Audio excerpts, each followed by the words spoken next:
नमस्कार सभी प्रतियोगी परीक्षार्थियों को। हो गया आगाज, रण का युग बदलने की तैयारी है, जीत उसी की होगी जिसका संघर्ष है जारी।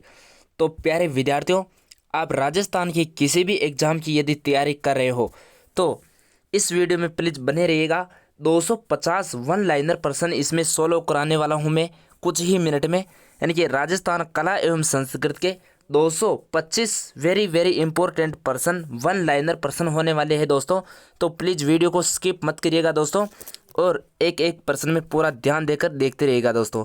तो अपन प्रश्नों का आगाज करते हैं दोस्तों कुछ ही मिनट में, यानी कि 225 प्रश्न आपके माइंड में होने वाले हैं दोस्तों, ठीक है ना। तो पहला प्रश्न आपकी स्क्रीन में आने वाला है, आ गया दोस्तों। तो राजस्थान की कला एवं संस्कृति में तो पहला प्रश्न इस प्रकार से दोस्तों, यानी कि थोड़ा बहुत अपन इनके बारे में थोड़ा जान भी लेंगे दोस्तों, विस्तार से थोड़ा बहुत बात कर लेंगे। तो सुनने में ज़्यादा से ज़्यादा ध्यान दे दोस्तों, यानी कि जो मैं कहूँ ना उसमें ज़्यादा ध्यान दे दोस्तों, ठीक है ना दोस्तों। तो देखते हैं, यानी कि पहला प्रश्न है, राजस्थानी चित्रकला का उद्भव किससे हुआ। यानी कि राजस्थानी चित्रकला का उद्भव हुआ था अपभ्रंश शैली से, यानी कि गुजरात अपभ्रंश, और गुजरात अपभ्रंश अजंता अपभ्रंश से माना जाता है। और राजस्थानी चित्रकला की शुरुआत मानी जाती है दोस्तों 15वीं-16वीं शताब्दी में। 15वीं-16वीं शताब्दी में राजस्थानी चित्रकला की शुरुआत मानी जाती है, ठीक है ना दोस्तों। अगर दूसरा देखिएगा, राजस्थान के सर्वाधिक प्राचीन उपलब्ध चित्रित ग्रंथ किस भंडार में स्थित है। यानी कि जैन भद्र, यानी कि जैसलमेर में। अब कौन सा है, तो राजस्थानी चित्रकला का प्रथम चित्रित ग्रंथ है दोस्तों 10वें कालिक सूत्र चूर्णी, या इसे कहते ओद निरुक्ति व्रत, जो कब चित्रित हुआ था 1060 ईस्वी में चित्रित हुआ दोस्तों, जो अभी वर्तमान में जैन भद्र सूर्य संग्रहालय जैसलमेर में सुरक्षित रखा हुआ दोस्तों, ठीक है ना। सुनने में ज़्यादा से ज़्यादा ध्यान दे दोस्तों। अगला देखिएगा दोस्तों, राजस्थानी चित्रकला का प्रारंभिक स्थान है, तो राजस्थानी चित्रकला की जन्मभूमि मानी जाती है दोस्तों मेवाड़ को, ठीक है ना। मेवाड़ को जन्मभूमि मानी जाती है राजस्थानी चित्रकला की। और आगे देखिएगा दोस्तों, मेवाड़ शैली का स्वर्ण काल किसका काल कहलाता है। यानी कि मेवाड़ चित्र शैली की शुरुआत तो हुई थी दोस्तों महाराणा कुंभा के समय। किसके समय हुई थी दोस्तों, महाराणा कुंभा के समय। और इसका सर्वाधिक विकास किसके समय हुआ था दोस्तों, तो जगत सिंह प्रथम के समय, यानी कि इस चित्र शैली का सर्वाधिक विकास हुआ था, ठीक है ना दोस्तों। आगे दीजिएगा दोस्तों, पुरुषों के कानों में मोती व मछली के समान महिलाओं की आंखें किस शैली की विशेषता है। तो ये हो जाएगी दोस्तों मेवाड़ चित्र शैली की, ठीक है ना दोस्तों। आगे देखिएगा, चितेरों की ओवरी तस्वीरों कारखानों भी कहते हैं जिसे नामक कला विद्यालय किसके शासनकाल में स्थापित किया गया था। तो यहाँ देखना दोस्तों, महाराणा जगत सिंह ने कलाकारों के लिए एक अलग से कला विद्यालय की स्थापना की थी, जिसे क्या कहते हैं तस्वीरों कारखानों या चितेरारी ओवरी। इसलिए यानी कि मेवाड़ चित्र से लिखा स्वर्ण काल कहलाता है महाराणा जगत सिंह का काल, ठीक है ना दोस्तों। आगे देखिएगा दोस्तों, पिछवाई पिछवाई कला किस शैली की विशेषता है। यानी कि पिछवाई कला है दोस्तों नाथ द्वारा राज संबंध की, यानी कि नाथ द्वारा शैली की कला है ये पिछवाई कला, ठीक है ना। यानी कि गायों का अंकन, केले के वृक्ष व बावों की वात्सल्य किस शैली की विशेषता है। तो ये भी हो जाएगी दोस्तों नाथ द्वारा चित्र शैली की, ठीक है ना।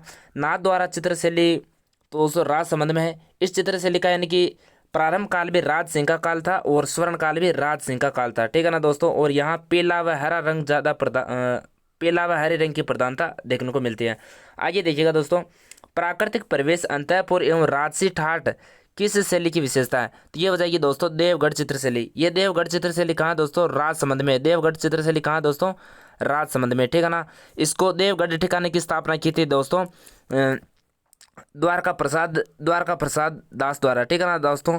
द्वारका प्रसाद दास द्वारा यानी कि देवगढ़ ठिकाने की स्थापना की थी, ठीक है ना। और देवगढ़ चित्र शैली की शुरुआत भी किसने की थी, द्वारका प्रसाद दास ने, ठीक है ना दोस्तों।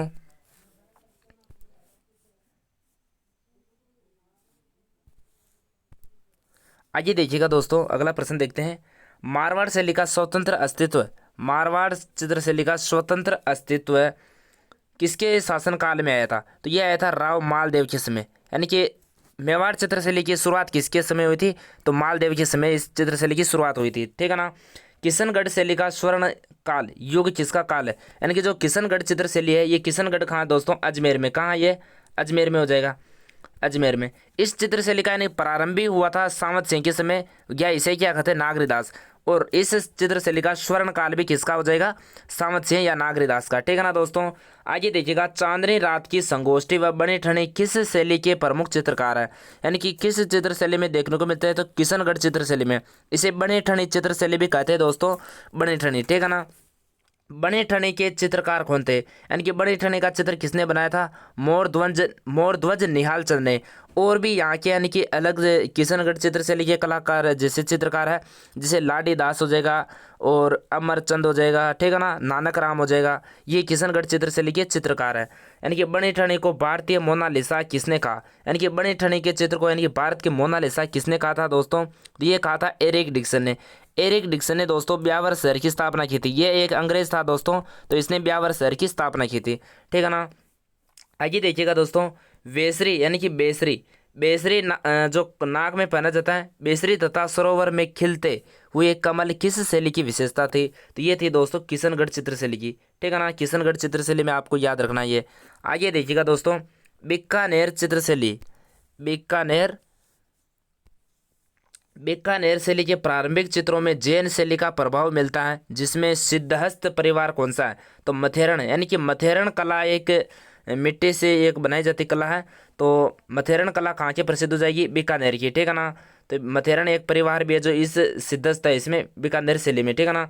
महाराणा अनूप सिंह के समय बीकानेर शैली में मुगल शैली का प्रभाव आया, कलाकारों को किस नाम से जाना जाता है, यानी कि महाराणा जो ये मुगल शैली का प्रभाव आया था दोस्तों बीकानेर शैली में, किसके समय, अनूप सिंह के समय।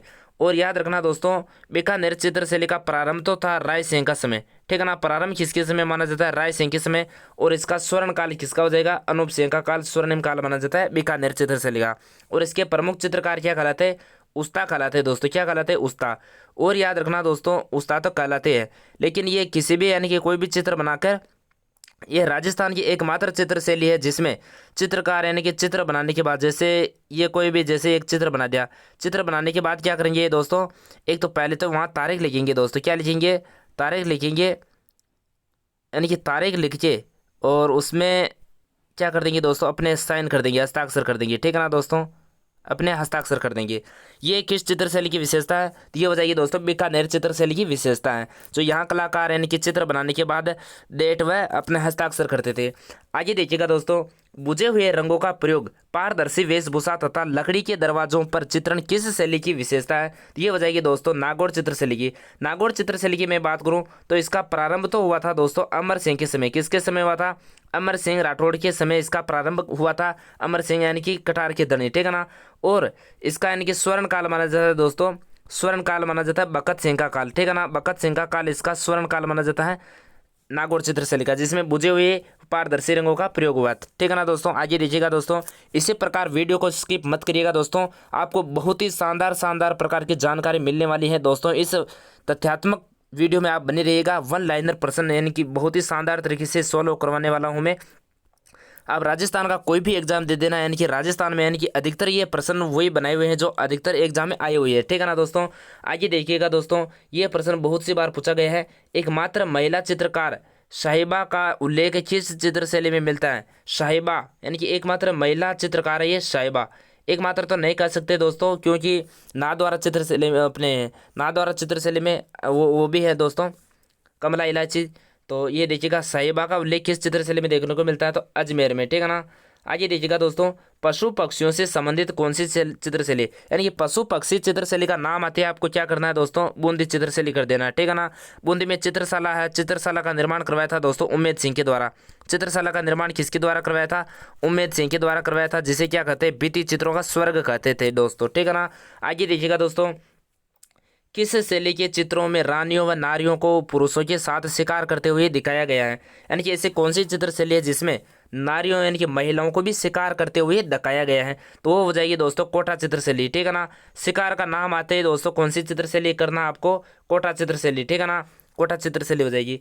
आगे देखिएगा दोस्तों, जयपुर शैली का स्वर्ण काल किसका समय था, यानी कि जयपुर चित्रशैली का स्वर्णिम काल किसका समय माना जाता है, सवाई प्रताप सिंह का माना जाता है दोस्तों। सवाई प्रताप सिंह के यानी कि इस परिवार में यानी कि 22 गंधर्वी 22 गंधर्वी रहते थे, यानी कि 22 कवि रहते थे। और शिवाजी प्रताप सिंह ने यानी कि 1799 ईस्वी में हवा महल का निर्माण करवाया था दोस्तों, ठीक है ना, जो 5 मंजिला है। शरद रतन विचित्र प्रकाश हवा, ठीक है ना, सुनते रहिएगा दोस्तों।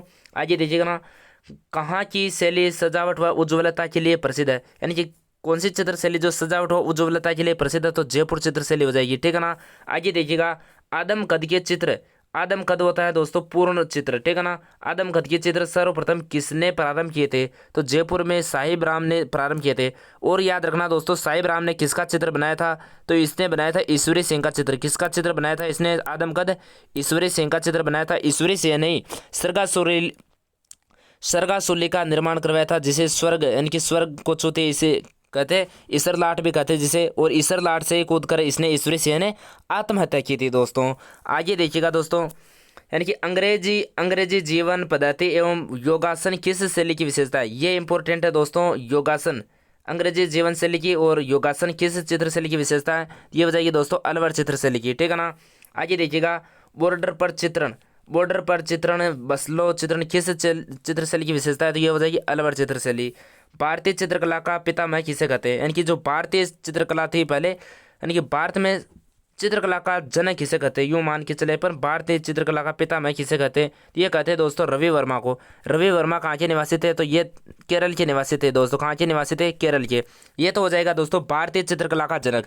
जबकि अपन राजस्थान की चित्रकला पढ़ रहे हैं, तो राजस्थानी चित्रकला का जनक हो जाएगा दोस्तों आनंद कुमार स्वामी, जिन्होंने 1916 में राजपूत पेंटिंग्स नाम का एक ग्रंथ लिखा था दोस्तों, ठीक है ना दोस्तों। आगे देखिएगा दोस्तों, अगला प्रश्न देखते हैं दोस्तों, किस संप्रदाय के यानी कि 36 नियम है, यानी कि 36 नियम कौन से संप्रदाय में देखने को मिलते हैं, तो ये मिलते हैं दोस्तों जसनाती संप्रदाय। जसनाती संप्रदाय कहाँ है दोस्तों, कतरिया सर बीकानेर में इसकी मुख्य पीठ हो जाएगी। कहाँ हो जाएगी, कतरिया सर बीकानेर में, ठीक है ना दोस्तों। और इसकी स्थापना जसनाथ जी के द्वारा की थी। और ये क्या करते हैं दोस्तों, अग्नि नृत्य करते हैं। ये प्रश्न है दोस्तों, अग्नि नृत्य कहाँ किया जाता है, कतरिया सर बीकानेर में। किस संप्रदाय का है ये, तो जसनाती संप्रदाय के लोग धधकते हुए अंगारों पर कौन सा नृत्य करते हैं दोस्तों, अग्नि नृत्य करते हैं, ठीक है ना। अगला प्रश्न देखिएगा दोस्तों, राम सनेही संप्रदाय की सर्वाधिक लोकप्रिय पीठ कौन सी है, तो याद रखना दोस्तों, राम सनेही जो संप्रदाय है इसमें टोटल 4 पीठें, कितनी पीठें दोस्तों, 4 पीठें। 4 में से यानी कि सबसे लोकप्रिय पीठ कौन सी हो जाएगी, शाहपुरा भीलवाड़ा वाली, जिसकी स्थापना की थी दोस्तों रामचरण जी के द्वारा। शाहपुरा में जो पीठ है इसकी स्थापना रामचरण जी के द्वारा की जाती है, ठीक है ना दोस्तों। और भी अन्य पीठें यानी कि कहाँ कहाँ है, तो और भी देख लेते हैं। यानी कि एक तो हो जाएगी रेण जो नागौर में है, एक खेड़ापा जो जोधपुर में है, एक सिंहतल जो बीकानेर में है। ये सभी के सभी राम सनेही संप्रदाय की प्रमुख पीठें हैं दोस्तों। राजस्थान में 4 पीठें हैं इसकी, जिनमें से लोकप्रिय कौन सी हो जाएगी, शाहपुरा भीलवाड़ा में। और शाहपुरा भीलवाड़ा में यानी कि भारत का एकमात्र फूल डोल का मेला लगता है दोस्तों, ठीक है ना। आगे देखिएगा दोस्तों, यानी कि जयपुर के कबीर दादू दयाल ने अपनी प्रमुख पीठ कहाँ पर स्थापित की, यानी कि राजस्थान के कबीर किसे कहते हैं दोस्तों, तो दादू दयाल को कहते हैं, ठीक है ना। दादू दयाल ने यानी कि अपनी प्रमुख पीठ कहाँ स्थापित की थी, तो नारायणा जयपुर में, ठीक है ना। नारायणा जयपुर में इसने प्रमुख पीठ है यहाँ पर, ठीक है ना। आगे देखिएगा, 52 प्रमुख शिष्यों का संगठन किस संप्रदाय से संबंधित है, यानी कि दादू दयाल की बात करें अपन तो इनके 152 शिष्य थे। कितने शिष्य थे, 152। तो दादू दयाल की मृत्यु के बाद 100 शिष्य विरक्त हो जाते हैं दोस्तों। क्या हो जाते हैं, 100 शिष्य तो इनके विरक्त हो जाते हैं, यानी कि घर गृहस्थी यानी कि घर गृहस्थी का जीवन जीने व्यतीत करने लगते हैं। और जो ये 52 शिष्य बचते हैं दोस्तों, ये राजस्थान के अलग अलग कोनों में घूमकर यानी कि दादू पंथ की स्थापना करते हैं। दादू पंथ के यानी कि अलग अलग पीठें स्थापित करते हैं, ठीक है ना दोस्तों। आगे देखिएगा दोस्तों, विश्नोई संप्रदाय का प्रवर्तन किस स्थान से किया गया, यानी कि जो विश्नोई संप्रदाय है इसकी स्थापना कहाँ से होती है दोस्तों, तो विश्नोई संप्रदाय की स्थापना जाम्बोजी के द्वारा की गई थी। किसके द्वारा की गई थी, जाम्बोजी के द्वारा। समराथल दौरा यानी कि दोग दौरा नामक स्थान बीकानेर से 1485 ईस्वी में 1485 ईस्वी में जाम्बोजी के द्वारा इस पीठ की स्थापना की जाती है विश्नोई संप्रदाय की, जिसमें 20+9 यानी कि 20+9 इसलिए कहते हैं इसे विश्नोई। क्या कहते हैं, विश्नोई। आगे देखिएगा दोस्तों, और ये खेजड़ी वृक्ष और क्या कहते हैं इसे, खेजड़ी वृक्ष और हिरण को यानी कि पवित्र मानते हैं विश्नोई, ठीक है ना। आगे देखिएगा दोस्तों, रामानंदी संप्रदाय की प्रमुख पीठ कहाँ स्थित है, तो रामानंदी संप्रदाय की पीठ हो जाएगी दोस्तों गलताजी जयपुर में, ठीक है ना। जैसे मंग की वैली गलते गलताजी जयपुर। आगे देखिएगा दोस्तों, निम्बार्क संप्रदाय की प्रमुख पीठ कहाँ स्थित है। निम्बार्क संप्रदाय की स्थापना की बात करूँ मैं तो निम्बार्काचार्य के द्वारा की गई थी, जबकि राजस्थान में निम्बार्क संप्रदाय की प्रधान पीठ हो जाएगी सलेमाबाद अजमेर में। कहाँ हो जाएगी दोस्तों, सलेमाबाद अजमेर में। निम्बार्क संप्रदाय की स्थापना राजस्थान में किसके द्वारा की जाती है, तो दोस्तों ये की जाती है परशुराम के द्वारा। आचार्य यानी कि परशुराम जी के द्वारा राजस्थान में निम्बार्क संप्रदाय की प्रमुख पीठ स्थापित की जाती है दोस्तों। कहाँ पे, सलेमाबाद अजमेर में। और यहाँ ये संप्रदाय राजस्थान का यानी कि एकमात्र संप्रदाय है जो श्री यानी कि जो राधा को श्री कृष्ण की प्रणीता मानते हुए पूजा करते हैं दोस्तों, ठीक है ना। राधा को श्री कृष्ण की परिणीता मानते हुए पूजा की जाती है। और राधा अष्टमी के दिन यानी यहाँ पर मेला लगता है राधा अष्टमी का, ठीक है ना। और देखना दोस्तों, जो अपन राधे राधे बोलते हैं, राधे राधे भी किस संप्रदाय का अभिवादन हो जाएगा, तो ये हो जाएगा दोस्तों निम्बार्क संप्रदाय का। आगे देखिएगा दोस्तों, करौली का मदन मोहन जी का मंदिर किस संप्रदाय का है, तो करौली का जो मदन मोहन जी का मंदिर है दोस्तों गौड़ीय संप्रदाय का है। यहाँ समझना है दोस्तों, मदन मोहन जी के राजस्थान में दो मंदिर हैं, दोनों ही अलग अलग संप्रदाय के हैं और दोनों ही अलग अलग जगह पर है, ठीक है ना। तो गौड़ीय संप्रदाय का मदन मोहन जी का मंदिर तो कहाँ हो जाएगा, करौली में हो जाएगा दोस्तों। कहाँ हो जाएगा, करौली में। जबकि वल्लभ संप्रदाय का मदन मोहन जी का मंदिर हो जाएगा दोस्तों कामा भरतपुर में। कहाँ हो जाएगा, कामा भरतपुर में हो जाएगा दोस्तों, ठीक है ना। तो दोनों को अलग अलग याद रखना आपको, ठीक है ना। अगला प्रश्न देखिएगा दोस्तों, अगला प्रश्न है इस प्रकार, अष्टछाप कवि मंडली का प्रवर्तन किसने किया, वह किस संप्रदाय से संबंधित है। जो अष्टछाप कवि मंडली थी दोस्तों, इसका प्रवर्तन कौन करते हैं, यानी कि प्रवर्तन किसने किया, वह किस संप्रदाय से, तो इसका प्रवर्तन तो किया था विठल नाथ जी ने और वल्लभ संप्रदाय से संबंधित है दोस्तों, ठीक है ना। आगे देखिएगा, वल्लभ संप्रदाय की प्रमुख पीठ कहाँ स्थित है, यानी कि राजस्थान में वल्लभ संप्रदाय की 5 पीठें हैं और 2 पीठें अन्य स्थान पर हैं, ठीक है ना। एक तो गुजरात में हो जाएगी और एक उत्तर प्रदेश में हो जाएगी, ठीक है ना। तो राजस्थान में 5 पीठें हैं वल्लभ संप्रदाय की। तो श्री नाथ जी का मंदिर यानी कि मुख्य पीठ कहाँ हो जाएगी वल्लभ संप्रदाय की, तो श्री नाथ जी का मंदिर सिहाड़ गांव नाथद्वारा में, ठीक है ना दोस्तों। तो याद होगा आपको, यानी कि औरंगजेब के द्वारा जब 1669 में मूर्ति तोड़ो अभियान चलाया गया था, उस समय यानी कि दामोदर जी श्री नाथ जी की मूर्ति को लेकर वृंदावन से कहाँ आ जाते हैं, तो ये नाथद्वारा आ जाते हैं। तो नाथद्वारा का पहले नाम क्या था, सिहाड़ नाम था। नाथद्वारा का प्राचीन नाम क्या था दोस्तों, सिहाड़। राज सिंह के समय यानी कि 10 फरवरी 1672 को यानी कि सिहाड़ का नाम बदल कर क्या कर देते हैं, यानी कि श्री नाथ जी की मूर्ति स्थापित करके श्री नाथद्वारा कर देते हैं, ठीक है ना। तो ये हो जाएगा दोस्तों वल्लभ संप्रदाय की प्रमुख पीठ नाथद्वारा में। आगे देखिएगा दोस्तों, नाथ संप्रदाय की प्रमुख पीठ कहाँ पर है, नाथ संप्रदाय की प्रमुख पीठ कहाँ हो जाएगी दोस्तों, ये हो जाएगी महामंदिर जोधपुर में। महामंदिर का निर्माण किसके द्वारा करवाया गया था, तो महामंदिर का निर्माण करवाया था दोस्तों मान सिंह के द्वारा इसका महामंदिर का निर्माण करवाया जाता है, जो राजस्थान में नाथ संप्रदाय का सबसे मुख्य मंदिर है और सबसे बड़ा मंदिर भी माना जाता है। और नाथ संप्रदाय का यानी कि प्रवर्तक कौन था ये महामंदिर में, तो यहाँ का प्रवर्तक हो जाएगा दोस्तों आयस देवनाथ, ठीक है ना। आगे देखिएगा दोस्तों, लालदासी संप्रदाय की प्रमुख पीठ कहाँ स्थित है, तो लालदासी संप्रदाय की पीठ की मैं बात करूँ तो ये हो जाएगी नगला गांव भरतपुर में, ठीक है ना। नगला जहाज भरतपुर में ग्वालों के देवता भी है दोस्तों, ठीक है ना। तो नगला गांव भरतपुर में हो जाएगी लालदासी संप्रदाय की पीठ।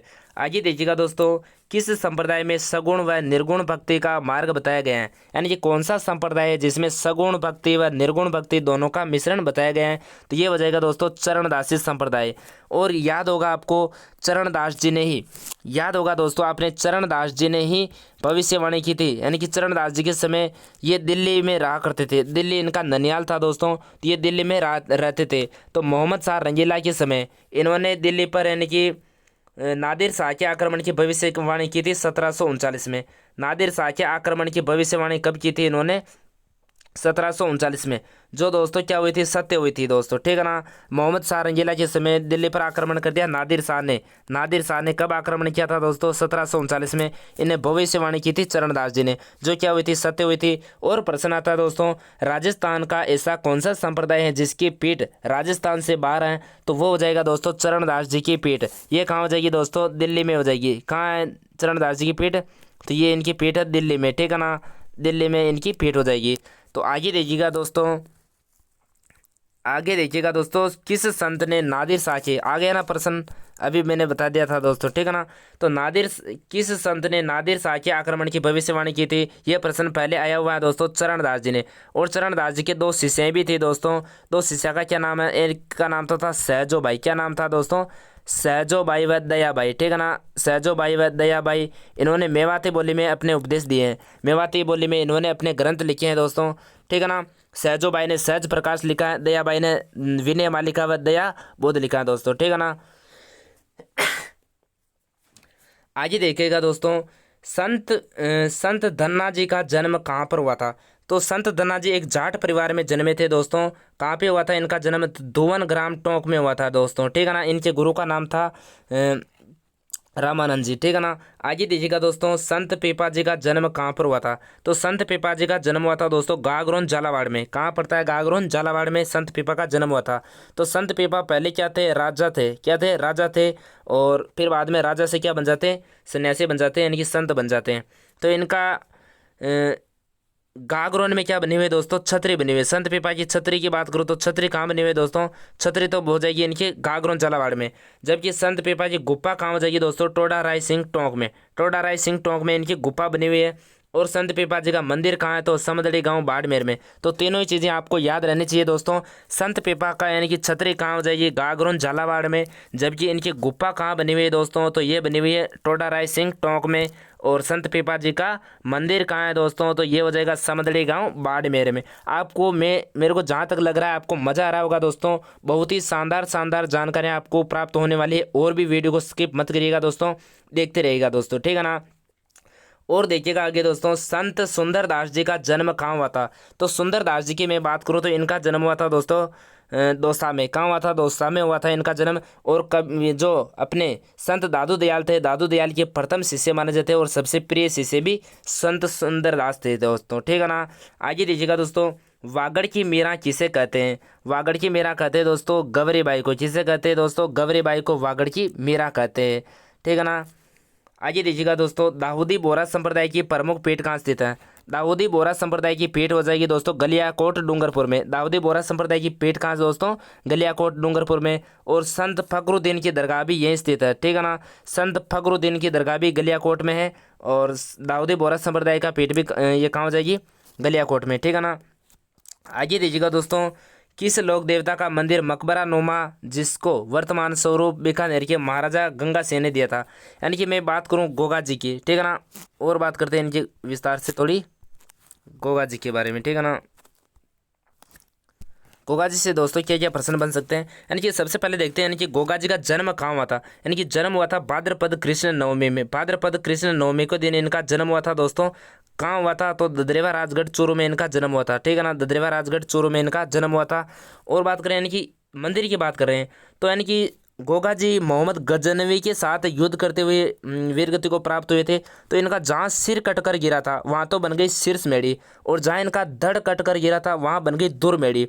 तो जहाँ ये अभी दूर मेढ़ी, ये नौहर तहसील हनुमानगढ़ में जो मंदिर बना हुआ है दोस्तों, इसका निर्माण किसके द्वारा करवाया था। पहले निर्माण करवाया था फिरोज शाह तुगलक के द्वारा मकबरे नुमा आकृति में। और वहाँ बिस्मिल्लाह शब्द अंकित करवाया था, ठीक है ना। बिस्मिल्लाह शब्द जिसका अर्थ, अरबी भाषा का शब्द है बिस्मिल्लाह, जिसका अर्थ होता है श्री गणेश करना।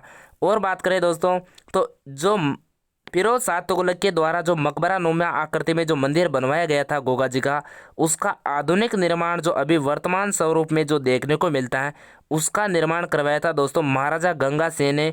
और वहाँ ओम की आकृति अंकित करवा दी थी दोस्तों। और याद रखना दोस्तों, गोगा जी के मंदिर में, गोगा जी के मंदिर में 11 महीने पुजारी मुस्लिम जाति का होता है, यानी कि मुस्लिम होता है, जिसे क्या कहते हैं, चायल कहते हैं। और 1 महीना जो भाद्रपद का जो महीना होता है दोस्तों, उस पूरे महीने में यानी कि पुजारी होता है वहाँ का हिंदू, ठीक है ना।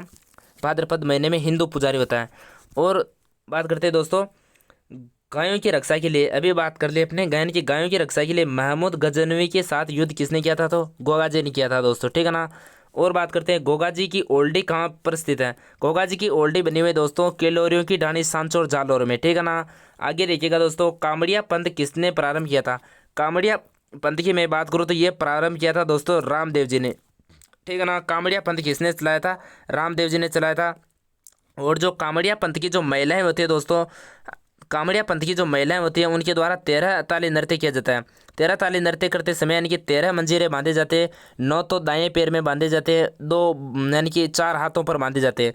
तो यानी कि और रामदेव जी की मैं बात करूं तो ये अगला प्रश्न आ गया, रामदेव जी की पुस्तक का क्या नाम है। यानी कि राजस्थान के यानी कि जितने भी लोक देवता हैं, एकमात्र लोक देवता जो क्या थे, कवि भी थे। क्या थे दोस्तों, ये कवि भी थे, ठीक है ना।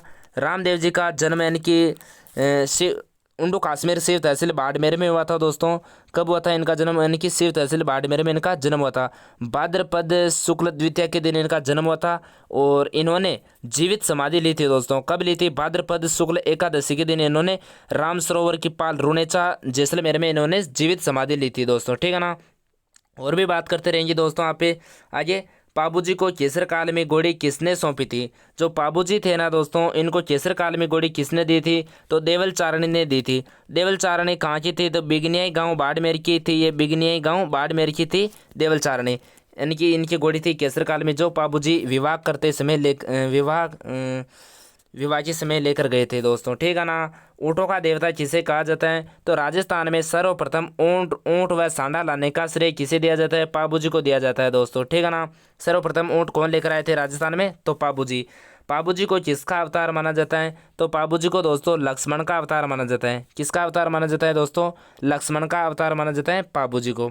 आगे देखिएगा दोस्तों, राजस्थान में एकमात्र लक्ष्मण जी का मंदिर कहाँ बना हुआ है, तो लक्ष्मण का मंदिर की मैं बात करूँ तो भरतपुर में बना हुआ दोस्तों। और भरतपुर के जो जाट राजवंश था दोस्तों, तो भरतपुर का जाट राजवंश का कुल देवता भी कौन हो जाएंगे, लक्ष्मण जी। और भरतपुर के जाट वंश की देवी हो जाएगी दोस्तों राजेश्वरी माता, ठीक है ना। तो राजस्थान में एकमात्र विभीषण मंदिर कहाँ बना हुआ है, यानी कि भारत का एकमात्र विभीषण मंदिर, तो वो बना हुआ है केतुन कोटा में, ठीक है ना, एकमात्र है वो। और राजस्थान में यानी कि रावण का एकमात्र मंदिर कहाँ बना हुआ है, तो वो बना हुआ है मंडौर जोधपुर में, ठीक है ना। आगे देखिएगा दोस्तों, अगला प्रश्न है दोस्तों, यानी कि पाबूजी की फड़ किस वाद्य यंत्र के साथ नायक जाति के भों पे बजते हैं, तो ये तो फिक्स हो गया। यानी कि पाबूजी की फड़ का वाचन कौन करते हैं, नायक जाति के भों पे करते हैं। किस वाद्य यंत्र के साथ करते हैं, तो रावण हत्ता वाद्य यंत्र के साथ पाबूजी की फड़ का वाचन करते हैं दोस्तों। और पाबूजी की फड़ सबसे लोकप्रिय फड़ हो जाएगी दोस्तों, ठीक है ना। सबसे लोकप्रिय फड़ कौन सी है, तो पाबूजी की है। पाबूजी की फड़ का वाचन करते समय कौन सा वाद्य यंत्र बजाते हैं, तो रावण हत्ता वाद्य यंत्र बजाते हैं दोस्तों। पिछले वीडियो में अपने रावण हत्ता के बारे में विस्तार से बातें की थी, यानी कि एक आधे कटे नारियल की कटोरी पर बकरे की खाल मढ़कर तैयार किया जाता है रावण हत्ता वाद्य यंत्र, जिसमें 9 तार लगे रहते हैं, ठीक है ना। आगे देखिएगा दोस्तों, लाछा गोजरे की गायों को मेर के मेणाओं से किसने छुड़ाई थी, यानी कि लाछा गोजरे की गायों को किसने छुड़ाया था, तो छुड़ाया था तेजाजी महाराज ने, ठीक है ना दोस्तों। मेर के मेणाओं और तेजाजी में युद्ध हुआ था मंडावरिया अजमेर में, जहाँ जगह पड़ती है, ठीक है ना। मंडावरिया नामक स्थान पर तेजाजी और मेर के मेणाओं पर युद्ध हुआ था दोस्तों। आगे देखिएगा दोस्तों, तेजाजी की घोड़ी का क्या नाम है, तो तेजाजी की घोड़ी का नाम हो जाएगा दोस्तों लीलन। और याद रखना दोस्तों, लीलन एक्सप्रेस नाम से एक राजस्थान में ट्रेन भी चलती है दोस्तों। लीलन एक्सप्रेस नाम से ट्रेन चलती है, जो कहाँ से कहाँ तक चलती है दोस्तों, जयपुर से जैसलमेर के बीच में चलती है दोस्तों। जयपुर से जैसलमेर के बीच में कौन सी ट्रेन चलती है दोस्तों, लीलन एक्सप्रेस, ठीक है ना।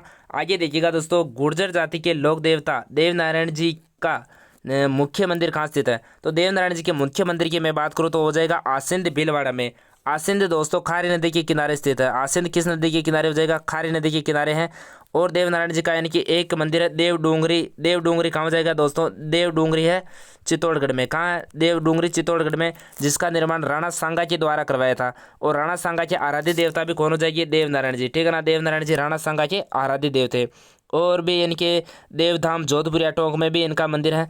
आगे देखिएगा दोस्तों, देवनारायण जी की फड़ बांधते समय गुर्जर जाति के भूप कौन सा वाद्य यंत्र बजाते हैं, तो यानी कि पाबूजी की फड़ का वाचन तो रावण हत्ता वाद्य यंत्र के साथ करते हैं। और यानी कि देवनारायण जी की फड़ का वाचन करते हैं दोस्तों जंत्र वाद्य यंत्र के साथ, ठीक है ना दोस्तों। और गुर्जर जाति के भोपे करते हैं जंत्र वाद्य यंत्र के साथ, ठीक है ना। जंत्र वाद्य यंत्र यानी कि इसमें 2 तुंबे लगे रहते हैं और ऐसा होता है, ठीक है ना दोस्तों। आगे देखिएगा दोस्तों, शकुन शास्त्र के लोक देवता के रूप में प्रसिद्ध है, यानी कि कौन से लोक देवता शकुन शास्त्र के रूप में जाने जाते हैं, तो हड़बुज जाने जाते हैं शकुन शास्त्र की ज्ञाता, ठीक है ना। और ये बात करें यानी कि शकुन शास्त्र, हड़बुज की सवारी हो जाएगी दोस्तों सियार। हड़बुज की सवारी क्या हो जाएगी, सियार इनकी सवारी हो जाएगी दोस्तों, ठीक है ना। और हड़बुजी की मैं बात करूं तो हड़बुजी यानी कि पंगु गायों के लिए यानी कि चारा लाते थे, इसलिए यानी कि इनके मंदिर में बैलगाड़ी की पूजा करते हैं दोस्तों। आगे देखिएगा दोस्तों, किरण काबरा। किरण काबरा प्रसिद्ध घोड़ा किस लोक देवता का है? तो लोक देवताओं की यानी कि सभी आपको वाहन याद होने चाहिए। तो किरण काबरा घोड़ा किसका हो जाएगा? मेहाजी का हो जाएगा दोस्तों, मेहाजी मांग लिया का, ठीक है ना दोस्तों। आगे देखिएगा दोस्तों, वीडियो को प्लीज स्किप मत करिएगा, और भी बहुत शानदार शानदार जानकारियां मिलने वाली है आपको कुछ ही मिनट में, ठीक है ना दोस्तों। आगे देखिएगा दोस्तों, मेणों के इष्ट देवता भूरिया बाबा, जो गौतमेश्वर भी कहते हैं इनको, इनका मंदिर किस जिले में अवस्थित है? तो इनका एक मंदिर तो हो जाएगा दोस्तों सिरोही में, ठीक है ना। गौतमेश्वर का मंदिर कहाँ हो जाएगा? सिरोही में। जबकि एक मंदिर है इनका अरनौद प्रतापगढ़ में, कहाँ हो जाएगा? अरनौद प्रतापगढ़ में भी इनका भूरिया बाबा का मंदिर है, ठीक है ना दोस्तों, अरनौद प्रतापगढ़ में। जो गोड़वाड़ के जो मीणा होते हैं दोस्तों, उनके आराध्य देव है ये प्रतापगढ़ में। प्रतापगढ़ में इनका एक मंदिर हो जाएगा दोस्तों, ठीक है ना। बाड़मेर परगने का नाम मालानी किस लोक देवता के नाम पर रखा गया? जो बाड़मेर में जो दोस्तों मालानी जो जगह है, उसका नाम किस लोक देवता के नाम पर रखा गया? तो ये रखा गया दोस्तों मल्लीनाथ जी के नाम पर। और याद होगा दोस्तों आपको, राजस्थान का सबसे प्राचीनतम पशु मेला कौन सा कहाँ लगता है? तो मल्लीनाथ पशु मेला लगता है, जो तिलवाड़ा गांव बाड़मेर में लगता है। तिलवाड़ा की बात करूँ तो ये लूणी नदी के किनारे दोस्तों, ठीक है ना। लूणी नदी राजस्थान की आधी खारी व आधी मीठी नदी है दोस्तों, ठीक है ना। बालोतरा बाड़मेर तक तो इसका पानी यानी कि मीठा रहता है, बाद में क्या हो जाता है? खारा हो जाता है दोस्तों, ठीक है ना। तो आपको इतना याद रखना है मल्लीनाथ जी के बारे में, यानी कि राजस्थान के यानी कि सबसे प्राचीनतम पशु मेला कहाँ लगता है? तो तिलवाड़ा बाड़मेर में लगता है मल्लीनाथ पशु मेला, ठीक है ना दोस्तों। अगला प्रश्न देखिएगा दोस्तों, अगला प्रश्न है तल्लीनाथ जी का प्रसिद्ध मंदिर कहाँ स्थित है? तल्लीनाथ जी के मंदिर की मैं बात करूँ तो ये हो जाएगा पांचोटा गांव जालोर में। पांचोटा गांव के समीप हो जाएगा, जहाँ पंचमुखी पहाड़ी बनी हुई है, ठीक है ना। पंचमुखी पहाड़ी बनी हुई है जालोर में। और मैं बात करूँ यानी कि तल्लीनाथ जी यानी कि राजस्थान के प्रकृति प्रेमी देवता हैं। प्रकृति प्रेमी देवता कौन से हो जाएंगे दोस्तों? तल्लीनाथ जी, ठीक है ना। प्रकृति प्रेमी देवता है ये, ठीक है ना, तल्लीनाथ जी। और इनके जो तल्लीनाथ जी का जहाँ ये स्थान है, मंदिर है, जहाँ से आस पास से पेड़ काटना बिल्कुल मना है, ठीक है ना। आगे देखिएगा दोस्तों, जाखड़ समाज के कुल देवता कौन है? तो जाखड़ समाज की मैं बात करूँ तो इनके कुल देवता हो जाएंगे बिग्गा जी, वीर बिग्गा जी। और जाखड़ समाज की जो महिलाएं होती है ना दोस्तों, हाथों पर मेहंदी के स्थान पर क्या लगाती है दोस्तों? गोबर लगाती है। जाखड़ समाज की महिलाएं मेहंदी के स्थान पर क्या लगाते हैं? गोबर लगाते हैं दोस्तों, ठीक है ना। हिमाचल प्रदेश में बालकनाथ के रूप में किसे पूजा जाता है दोस्तों? हिमाचल प्रदेश में यानी कि कांगड़ा हिमाचल प्रदेश में बालकनाथ के रूप में किसे पूजा जाता है? तो वो पूजा जाता है रूपनाथ जी को। और रूपनाथ जी को क्या कहते हैं दोस्तों? जरड़ा जी भी कहते हैं। क्या कहते हैं? इनका नाम जरड़ा जी भी मिलता है दोस्तों, ठीक है ना। और ये रूपनाथ जी किसके पुत्र थे दोस्तों? तो ये पुत्र थे दोस्तों बुड्ढो जी के। बाबू जी के जो भाई थे बुड्ढो जी, उनके पुत्र थे रूपनाथ जी, और इन्हें क्या कहते हैं? जरड़ा जी। और रूपनाथ जी या जरड़ा जी ने यानी कि जिंदराव खिंची जायल के राजा जिंदराव खिंची को मारकर अपने पिता व चाचा की हत्या का बदला लिया था दोस्तों। और कांगड़ा हिमाचल प्रदेश में बालकनाथ के रूप में पूजा जाता है दोस्तों, इतना याद रखना आपको, ठीक है ना। आगे दीजिएगा दोस्तों, बरसात के लोक देवता किसे कहा जाता है? यानी कि राजस्थान में बरसात के लोक देवता किसे कहा जाता है? तो ये कहा जाता है मामा देव को। और मामा देव राजस्थान के एकमात्र ऐसे देवता है जहाँ इनकी मूर्ति के स्थान पर इनकी तोरण की पूजा होती है। किसके? यानी कि काष्ठ का, लकड़ी का जो तोरण बना रहता है दोस्तों, उसकी पूजा होती है, ठीक है ना। और बात करें यानी कि बरसात की लोक देवी कौन सी है? तो राजस्थान में बरसात की लोक देवी हो जाएगी दोस्तों, यानी कि राजस्थान में जो रूपा दे थी दोस्तों, रूपा दे, ठीक है ना, रूपा दे हो जाएगी राजस्थान में बरसात की लोक देवी, जो मल्लीनाथ जी की पत्नी थी, ठीक है ना। आगे दीजिएगा दोस्तों, किस किस देवता का भोपा सर्प दंश रोगी का जहर मुंह से चूसकर निकालता है? यानी केसरिया नाथ है दोस्तों, केसरिया कुंवर जी, इनका जो भोपा होता है दोस्तों, सांप के जहर को मुंह से चूसकर निकालता है दोस्तों, ठीक है ना। ये केसरिया नाथ जी का हो जाएगा, ठीक है ना। अगला देखिएगा, चूहों वाली देवी के रूप में प्रसिद्ध करणी माता का मंदिर कहाँ पर बना हुआ है? यानी कि करणी माता का मंदिर कहाँ है दोस्तों? देश नौक बीकानेर में करणी माता का मंदिर हो जाएगा। आगे देखिएगा दोस्तों, किस लोक देवी की आराधना में लांगुरिया गीत गाया जाता है? लांगुरिया गीत किस लोक देवी की आराधना में गाया जाता है दोस्तों? कैला देवी के मंदिर में गाया जाता है। कैला देवी का मंदिर हो जाएगा कालीसेल नदी के किनारे करौली जिले में, त्रिकूट पर्वत पर स्थित है, ठीक है ना। और मीणा जाति के लोग कौन सा नृत्य करते हैं? यहाँ पर लांगुरिया गीत गाते हैं और गुटवन नृत्य भी करते हैं। लांगुरिया गीत भी है, लांगुरिया नृत्य भी है। तो मीणा जाति के लोग करते हैं दोस्तों। कौन सी जाति के लोग करते हैं?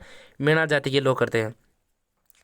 और बात करें दोस्तों, 2.5 प्याले शराब चढ़ाए जाने की प्रथा किस लोक देवी की है, यानी कि किस लोक देवी की 2.5 प्याले की शराब चढ़ती है, तो दोस्तों चढ़ती है वो शिला देवी की, जो मंदिर कहाँ, आमेर जयपुर में बना हुआ है। शिला देवी की मूर्ति को दोस्तों मान सिंह प्रथम केदार कायस्थ को हरा कर वहाँ से लेकर आए थे, बंगाल से, ठीक है ना। और ये राजस्थान में यानी कि कछवा राजवंश है, जिसकी क्या हो जाएगी, आराध्य देवी हो जाएगी। अगला प्रश्न देखिएगा दोस्तों, किस लोक देवी की पूजा खंडित प्रतिमा के रूप में की जाती है, तो खंडित प्रतिमा के रूप में की जाती है दोस्तों शीतला माता की पूजा।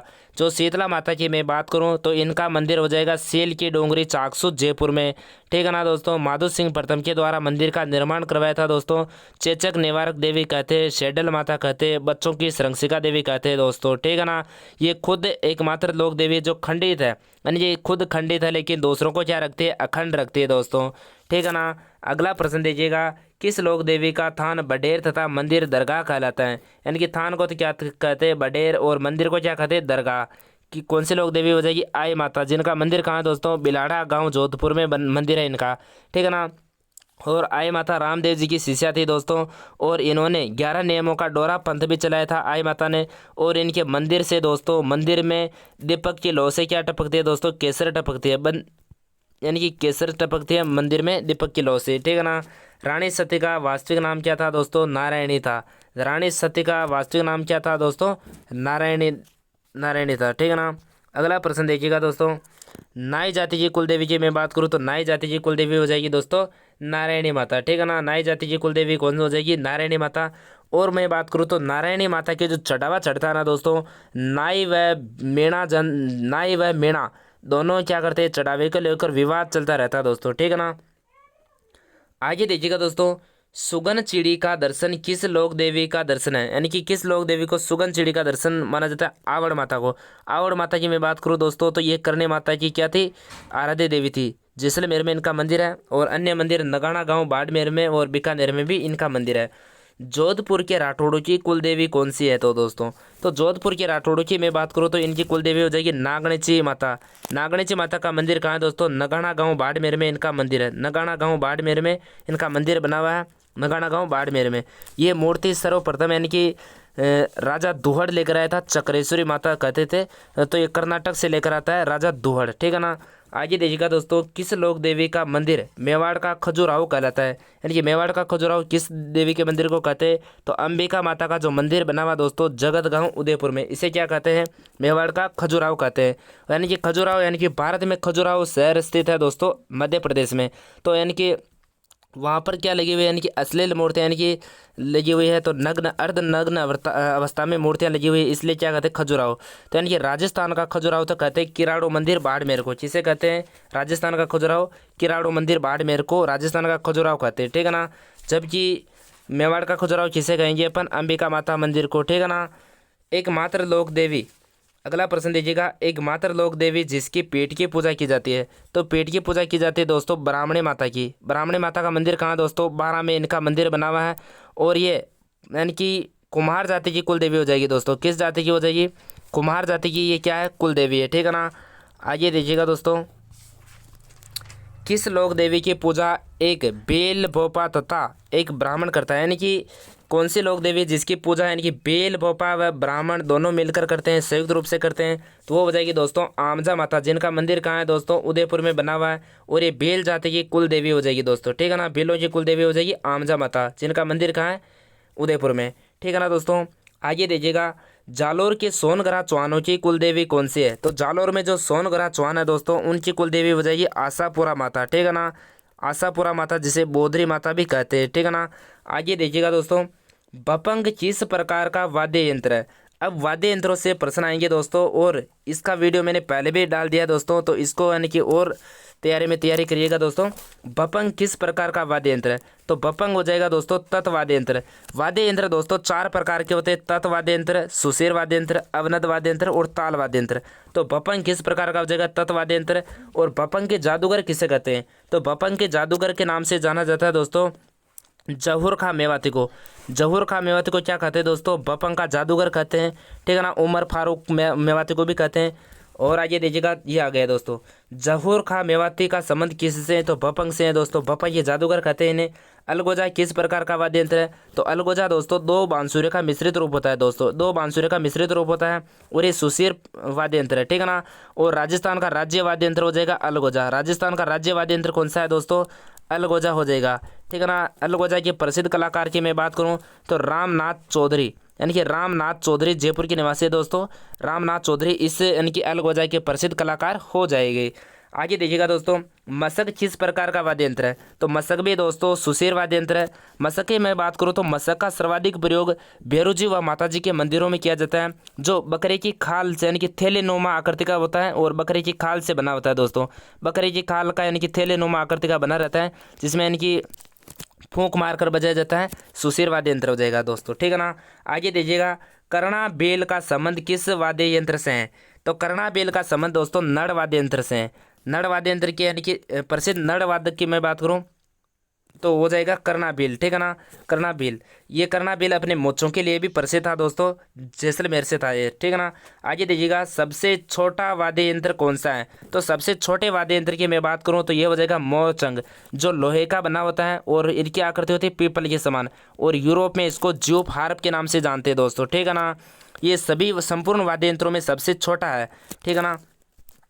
आगे देखिएगा दोस्तों, अगला प्रश्न है दोस्तों, सबसे लंबा वाद्य यंत्र कौन सा है? तो सबसे लंबा वाद्य यंत्र हो जाएगा कर्णा, और संपूर्ण वाद्य यंत्रों में सबसे लंबा वाद्य यंत्र ये, और पाली के जैन मंदिरों में सर्वाधिक इसका प्रयोग किया जाता है दोस्तों, और इसकी यानी कि लंबाई 8 से 10 फीट होती है, ठीक है ना।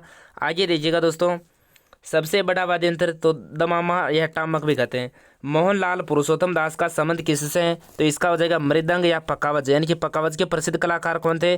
तो पुरुषोत्तम दास, ठीक है ना। आगे देखिएगा दोस्तों, शिव पार्वती का वाद्य यंत्र किसे कहा जाता है? यानी कि इसको कहा जाता है मांदल को, ठीक है ना। मांदल एक प्रकार का अवनद वाद्य यंत्र है जो टेराकोटा कला मोहल्ला गाँव में बनाया जाता है मिट्टी से, ठीक है ना। आगे देखिएगा दोस्तों, आम की लकड़ी से बना हुआ वाद्य यंत्र कौन सा है? आम की लकड़ी से बना हुआ वाद्य यंत्र दोस्तों खंजरी, ठीक है ना, खंजरी। आगे देखिएगा, कच्ची घोड़ी नृत्य कौन सा वाद्य यंत्र प्रयुक्त किया जाता है? दोस्तों शेखावाटी में कच्ची घोड़ी किया जाता है। कच्ची घोड़ी यानी कि लकड़ी की एक घोड़ी बनी रहती है, यानी कि उसको कमर पर पहनकर उस नृत्य किया जाता है। तो उस समय कौन सा वाद्य यंत्र बजाते हैं दोस्तों? तो बजाते हैं शेखावाटी में झांझ वाद्य यंत्र बजाते हैं, ठीक है ना। शादी खा मांगणियार का संबंध किससे है? सदी खा मांगणियार का संबंध हो जाएगा दोस्तों खड़ताल से, यानी कि खड़ताल के जादूगर किसे कहते हैं? तो सदी खा मांगणियार को, ठीक है ना। आगे देखिएगा दोस्तों, गवरी तथा गैर नृत्य किस जाति का है? गवरी तथा गैर नृत्य किस जाति का है दोस्तों? ये हो जाएगा दोस्तों बेल जाति का। बेलों के नृत्य और भी देखिएगा दोस्तों, जैसे गवरी हो जाएगा, रमणी हो जाएगा, गैर गवरी, रमणी, हातिमना, ठीक है ना। ये सभी के सभी किसके हो जाएंगे? बेलों के, ठीक है ना। वालर नृत्य किस जाति का है? तो ग्रासिया जाति का हो जाएगा वालर नृत्य, यानी कि ग्रासियों के और भी नृत्य है, जैसे वालर, मांदल, लोर, कोद, ज्वारा, मौर्या, गौर, रायण, गरबा, ये सभी के सभी किस जनजाति के हो जाएंगे? ग्रासिया जनजाति के हो जाएंगे। मावलिया नृत्य किस जाति का है? तो मावलिया हो जाएगा दोस्तों कतोड़ी जाति का। कतोड़ी जाति उदयपुर में निवास करती है, ये कोटड़ा तहसील उदयपुर में, और राजस्थान की एकमात्र जो ये जाति है दोस्तों बंदर का मांस खाती है, और ये शराब अधिक पीते हैं, और शराब पीते हैं जो पीते हैं दोस्तों महिला व पुरुष दोनों साथ में बैठकर शराब पीते हैं, और ये बचपन से यानी कि जो माँ का दूध पीते हैं, उसके अलावा बाद में दूध नहीं पीते हैं, तो इसलिए यानी कि पीते ये शराब ज़्यादा पीते हैं। और इनकी जो कतोड़ी जाति की जो महिलाएं होती है दोस्तों वो गहने नहीं पहनती हैं, ठीक है ना दोस्तों। ऐसे ही सुनते रहिएगा आप, ज़्यादा से ज़्यादा सुनने में ध्यान दीजिएगा दोस्तों, और वीडियो को स्किप करके मत जाइएगा दोस्तों। और भी आपको जानकारियाँ, बहुत सारी जानकारियाँ मिलने वाली है दोस्तों इस वीडियो में, ठीक है ना। आगे देखिएगा, शिकारी नृत्य किस जाति का है? तो शिकारी नृत्य किया जाता है दोस्तों सहरिया जाति का। सहरिया जनजाति की मैं बात करूँ तो ये 12 जिले में निवास करती है। 12 जिले की किशनगंज व शाहबाद तहसील में निवास करती है। राजस्थान की एकमात्र आदिम जनजाति है दोस्तों, और ये वाल्मीकि को अपना आराध्य यानी कि मुख्य देवता मानती है, ठीक है ना। और इसमें 3 प्रकार की पंचायतें होती है दोस्तों, एक दसिया पंचताई और 84 पंचायत सबसे बड़ी होती है। जो इसका अंतिम निर्णय यानी कि कहाँ इनकी बैठक कहाँ होती है? तो 84 पंचायत की बैठक होती है दोस्तों वाल्मीकि मंदिर जो कहाँ बना हुआ? सीताबाड़ी 12 में, ठीक है ना। और इनका सीताबाड़ी का मेला कहाँ लगता है? केलवाड़ा 12 में, जो हाडोती का कुंभ कहते हैं, यानी कि और भी यानी कि बहुत जानकारी है दोस्तों, आगे बनी रहेगा। नेजा नृत्य किस का है? तो नेजा नृत्य है दोस्तों मेणों का। किसका है? मेणा जनजाति का नेजा नृत्य, ठीक है ना। एक खेल नृत्य है ये। आगे देखिएगा, फलकूबाई गुर्जर का संबंध किससे है? यानी कि फलकूबाई का संबंध चरी नृत्यांगना, यानी कि किशनगढ़ की राजकुमारी थी ये, किशनगढ़ की है ये फलकूबाई, तो ये यानी कि चरी नृत्य करती है, ठीक है ना। तो आगे देखिएगा, गिद्दड़ तथा कच्ची घोड़ी नृत्य किस क्षेत्र में किया जाता है? तो गिद्दड़ तथा कच्ची घोड़ी नृत्य किया जाता है शेखावाटी क्षेत्र में, जो होली के अवसर पर किया जाता है दोस्तों, और पुरुषों द्वारा किया जाता है। आगे देखिएगा, ढोल नृत्य किस क्षेत्र का है? तो ढोल नृत्य हो जाएगा दोस्तों जालौर का। ढोल नृत्य को यानी कि प्रोत्साहन दिया था अपने राजस्थान के सीएम हुए हैं दोस्तों जय नारायण व्यास। जय नारायण व्यास ने इस नृत्य को ज़्यादा प्रोत्साहन दिया था। और ढोल नृत्य करते यानी कि किस शैली में बजाया जाता है ढोल? तो थाकना शैली में बजाया जाता है। थाकना शैली में बजाया जाता है ढोल को, ठीक है ना। ये जालौर में किया जाता है। बम नृत्य किस जिले में किया जाता है? तो बम नृत्य किया जाता है भरतपुर में। बजाते हैं बम और गाते हैं रसिया, तो ये गाते हैं भरतपुर में, ठीक है ना। आगे देखिएगा दोस्तों, बिंदोरी नृत्य किस जिले में किया जाता है? तो बिंदोरी नृत्य किया जाता है दोस्तों जालौर में, जालरापाटन में। कहाँ किया जाता है दोस्तों? जालरापाटन झालावाड़ में, ठीक है ना, बिंदोरी नृत्य। आगे देखिएगा, डांग नृत्य कहाँ किया जाता है? तो डांग नृत्य किया जाता है दोस्तों नाथ द्वारा राजसमंद में। आप यानी कि ज्योग्राफी पढ़ पढ़कर इतने सेटल हो गए हो दोस्तों, यानी कि डांग डांग क्षेत्र कहते हो आप। डांग क्षेत्र यानी कि करौली और धौलपुर के आसपास का क्षेत्र डांग क्षेत्र। तो यहाँ डांग नृत्य कहाँ का बजेगा दोस्तों? नाथद्वारा का। और मैं बात करूँ यानी कि राजस्थान में डांग की रानी किसे कहते हैं? तो डांग की रानी कहते हैं करौली को। और डांग का राजा किसे कहते हैं? तो डांग का राजा कहते हैं धौलपुर को। और यहाँ जबकि क्या दे रखा है, डांग नृत्य कहाँ किया जाता है? तो डांग नृत्य किया जाता है दोस्तों नाथ द्वारा राजसमंद में, ठीक है ना।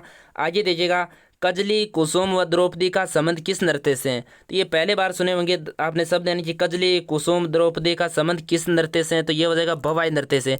भवाई नृत्य एक व्यावसायिक नृत्य है दोस्तों, जो मेवाड़ में किया जाता है अधिकतर, उदयपुर के आसपास, ठीक है ना। इसके कलाकार तारानाथ शर्मा, ये इसके कलाकार है, ठीक है ना। आगे देखिएगा दोस्तों, कालबेलिया महिलाएं भीख मांगते समय कौन सा नृत्य करती है दोस्तों? तो यहाँ भीख मांगना लिख रखा है दोस्तों, यानी कि भीख किस प्रकार से मांगती है। हालांकि ये अपना कर्तव्य दिखाती है, अपना खेल बताती है, फिर बाद में मांगती है, तो इसमें भीख वाली कहाँ हुई दोस्तों?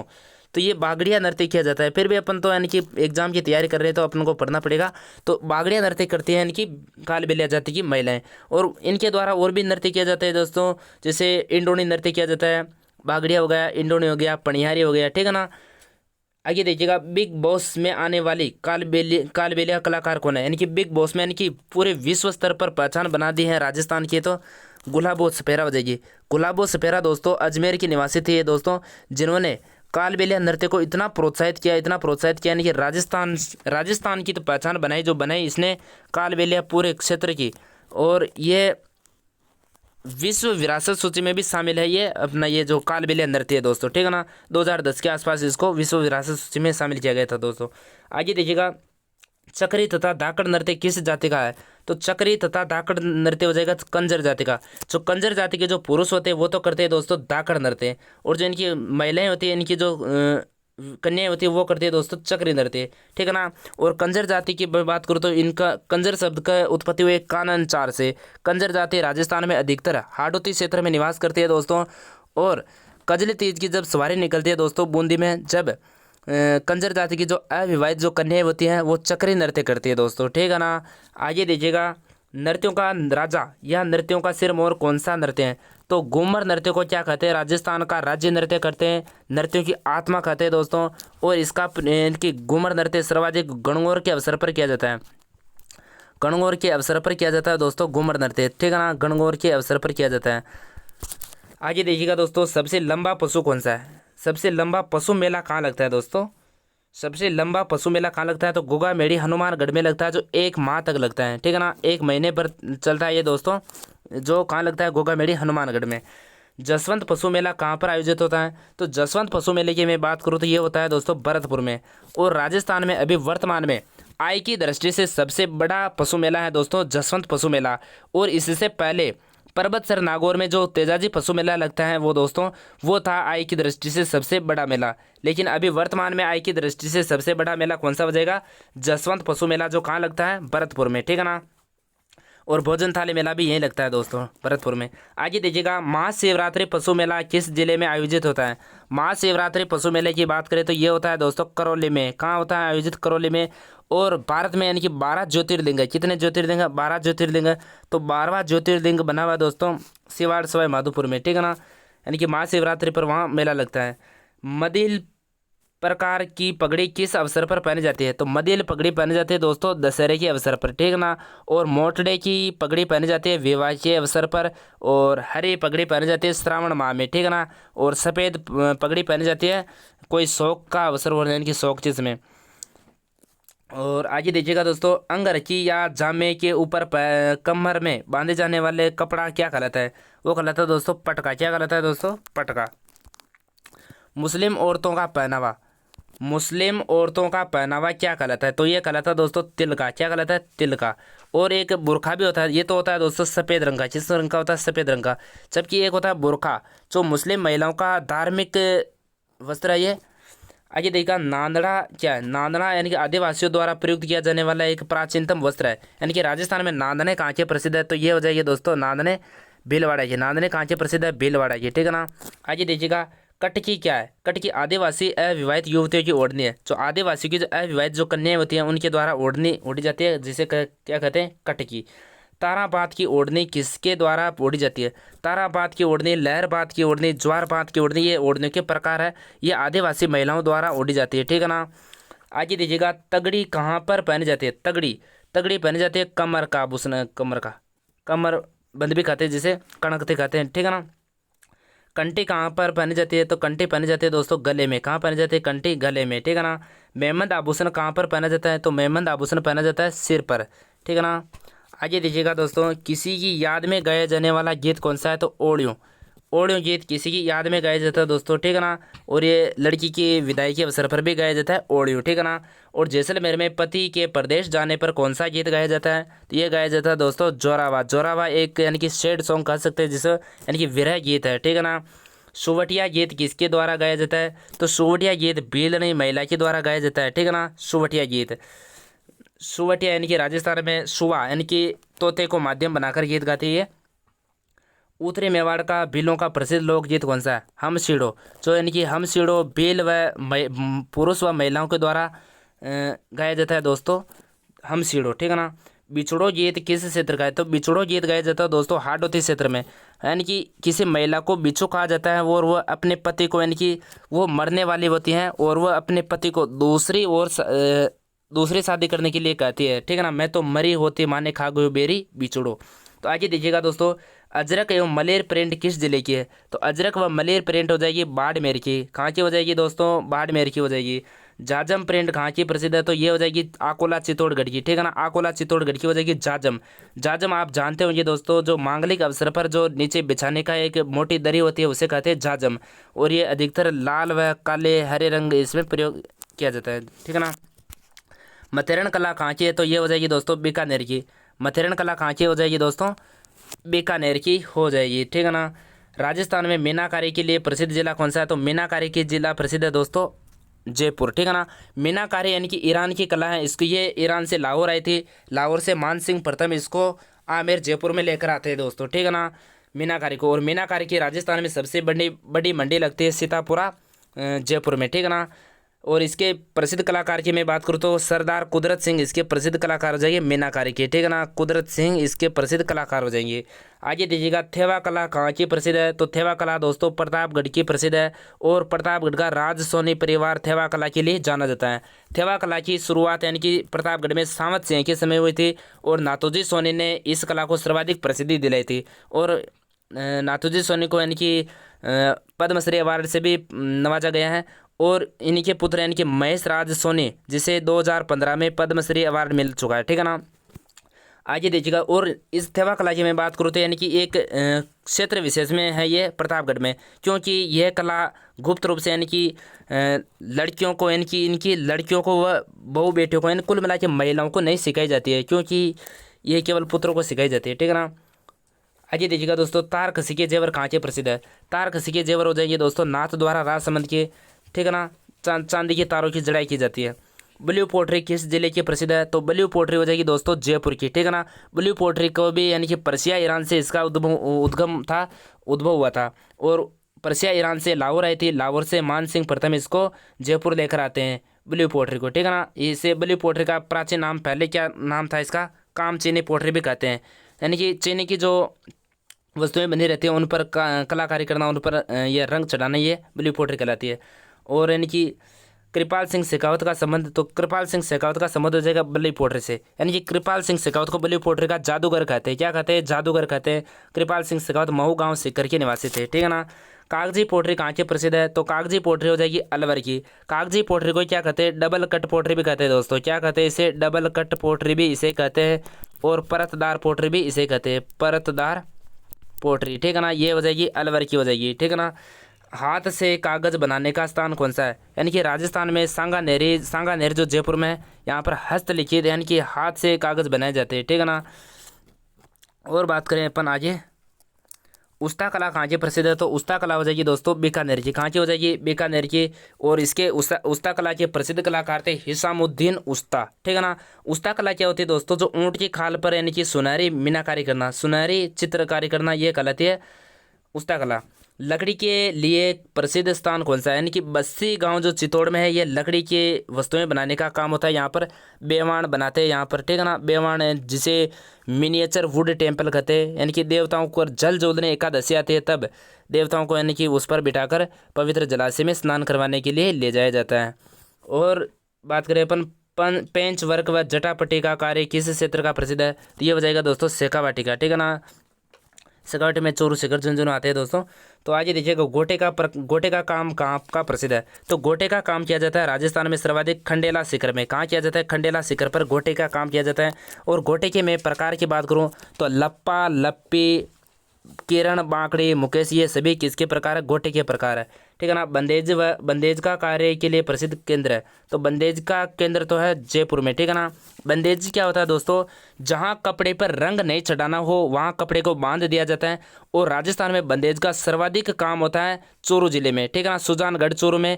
और राजस्थान में बंदेज की मंडी हो जाएगी दोस्तों जोधपुर में, ठीक है ना। अगला प्रश्न देखिएगा, पेपर मेसी या कुट्टी का कार्य कहाँ किया जाता है? पेपर मेसी या कुट्टी का कार्य कहाँ का प्रसिद्ध है? तो ये हो जाएगा दोस्तों जयपुर का, ठीक है ना। नाथद्वारा का मोलिला गांव किसके लिए प्रसिद्ध है? तो ये हो जाएगा दोस्तों टेराकोटा के लिए। यानी कि टेराकोटा क्या होती है? टेराकोटा एक कला है दोस्तों जिसे मिट्टी की मूर्तियां बनाई जाती हैं, मिट्टी की मूर्तियां बनाई जाती हैं। और जो मोहनलाल प्रजापति है, मोहनलाल कुमार को यानी कि राष्ट्रपति अवार्ड भी मिल चुका है दोस्तों इस कला के लिए। और टेराकोटा कला में ही यानी कि हरजी गाँव जालौर में यानी मिट्टी के घोड़े बनाए जाते हैं जिसे मामा जी के घोड़े कहते हैं। और जो मोलेला गांव राजसमंद में है, जहां पर यानी कि 16 नाड़ा तालाब की मिट्टी काम में ली जाती है। और मिट्टी में गधे का गोबर मिलाकर आदिवासियों की मूर्तियों का निर्माण किया जाता है दोस्तों, ठीक है ना। आगे दीजिएगा, राज्य में सर्वाधिक मूर्तियाँ कहाँ पर बनती है? तो ये बनती है सांगानेर जयपुर में, ठीक है ना। जयपुर में बनती है सर्वाधिक मूर्तियाँ। आगे देखिएगा दोस्तों, प्लीज़ वीडियो को स्किप मत करिएगा दोस्तों, और भी आपको बहुत जानकारी मिलने वाली है कला एवं संस्कृति का, यानी कि पूरा सोपड़ा साफ करने वाले हैं आज इस वीडियो में, ठीक है ना। आगे देखिएगा, रमकड़ा उद्योग कहाँ का प्रसिद्ध है? तो रमकड़ा उद्योग की मैं बात करूँ तो ये हो जाएगा गलियाकोट डूंगरपुर का, ठीक है ना। गलियाकोट डूंगरपुर का हो जाएगा रमकड़ा उद्योग। रमकड़ा उद्योग क्या होता है? सॉफ्ट स्टोन होता है, ठीक है ना, सॉफ्ट स्टोन। आगे देखिएगा, कोटा डोरिया साड़ी कहाँ की प्रसिद्ध है? कोटा डोरिया साड़ी कहाँ की प्रसिद्ध है? तो कैथून कोटा की प्रसिद्ध है कोटा डोरिया। और कोटा डोरिया साड़ी को यानी कि वसुंधरा राजे एक बार पहनकर अमेरिका में गई थी, तब उनको एक यानी कि अवार्ड मिला था, ठीक है ना। कोटा डोरिया यानी कि मांगरोल बारह की भी प्रसिद्ध है, कैथून कोटा की भी। कैथून का नाम आया तो राजस्थान में कि भारत का एकमात्र विभीषण मंदिर कहाँ बना हुआ है? तो कैथून कोटा में, ठीक है ना। नमदे कहाँ के प्रसिद्ध है दोस्तों? तो नमदे हो जाएंगे टोंक के। कहाँ के हो जाएंगे? टोंक के। सोत की दरिया कहाँ की प्रसिद्ध है? तो सोत की दरिया यानी कि राजस्थान में मैं दरियों की बात करूँ तो ये टांकला नागौर की प्रसिद्ध है। सालावास जोधपुर की भी दरिया प्रसिद्ध है, ठीक है ना। और कहाँ की प्रसिद्ध है दरिया? टांकला नागौर हो जाएगा, सालावास जोधपुर हो जाएगा, और एक हो जाएगा लवाण दौसा, ठीक है ना। लवाण दौसा की भी दरिया प्रसिद्ध है, ठीक है ना। फट चित्रण का प्रसिद्ध केंद्र कहाँ है? तो फट चित्र का प्रसिद्ध केंद्र है दोस्तों शाहपुरा भीलवाड़ा में। शाहपुरा भीलवाड़ा का जोशी परिवार है ना दोस्तों, तो जोशी परिवार फट चित्र के लिए जाना जाता है। और फट जब कभी फट जाती है या फट यानी कि फट जाती है ना, तो इसका यानी कि पुष्कर जेल में विसर्जन कर दिया जाता है। और श्रीलाल जोशी इस कला को यानी कि जो फट चित्र है इसको सर्वाधिक प्रसिद्धि दिलाई थी। और एकमात्र महिला फट चित्रे हो जाएगी दोस्तों पार्वती जोशी, जो कहाँ की है? शाहपुरा भीलवाड़ा की, ठीक है ना। आगे दीजिएगा, पिछवाई कला कहाँ की प्रसिद्ध है? तो पिछवाई कला हो जाएगी दोस्तों नाथ द्वारा राजसमंद की श्री कृष्ण की यानी कि मूर्ति के पीछे अलग अलग प्रकार के यानी कि चित्र बनाए जाते हैं, तो पिछवाई कला हो जाएगी। किस दिन से त्यौहार का आगमन माना जाता है? यानी कि राजस्थान में त्योहारों की मैं बात करूँ तो किस दिन से त्यौहार आ जाते हैं? तो छोटी तीज है। अब छोटी तीज कब आती है दोस्तों? श्रावण माह के शुक्ल पक्ष की तृतीया के दिन आती है छोटी तीज। और छोटी तीज का त्यौहार मनाया जाता है दोस्तों सर्वाधिक जयपुर में तीज की सवारियाँ निकलती है। तो वो कहावत भी था ना दोस्तों, तीज त्योहारा बावड़ी ले डूबी गणगौर, यानी कि राजस्थान में त्योहारों की शुरुआत होती है तीज से, श्रावण माह के तीज से, और त्योहारों का यानी कि समापन होता है दोस्तों गणगौर की तीज से, ठीक है ना। गणगौर पर त्यौहार समाप्त हो जाते हैं और तीज से वापस त्योहारों की शुरुआत हो जाती है। बड़ी तीज कब मनाई जाती है? तो बड़ी तीज मनाई जाती है दोस्तों भाद्रपद कृष्ण तृतीया को। बड़ी तीज कहें या इसे सातुड़ी तीज भी कहते हैं, या इसे बूढ़ी तीज कहते हैं, या इसे कजली तीज कहते हैं। तो ये कहाँ की प्रसिद्ध हो जाएगी? ये हो जाएगी दोस्तों बूंदी की प्रसिद्ध हो जाएगी, ठीक है ना। बूंदी की प्रसिद्ध हो जाएगी ये कजली तीज की, यानी कि सवारी निकाली जाती है बूंदी में। आगे देखिएगा दशहरा कब मनाया जाता है? तो दशहरा मनाया जाता है दोस्तों आश्विन शुक्ल दशमी को। दशहरा भारत में दशहरा कहाँ का प्रसिद्ध है? तो भारत में तो दशहरा प्रसिद्ध है मैसूर कर्नाटका। जबकि राजस्थान में दशहरा कहाँ का प्रसिद्ध है? तो ये कोटा का प्रसिद्ध है, जो माधो सिंह के समय चलना प्रारंभ हुआ था और लगभग 400 वर्षों से ये चला आ रहा है, ठीक है ना। यानी कि कोटा के बाद जयपुर का प्रसिद्ध हो जाएगा दशहरा, ठीक है ना।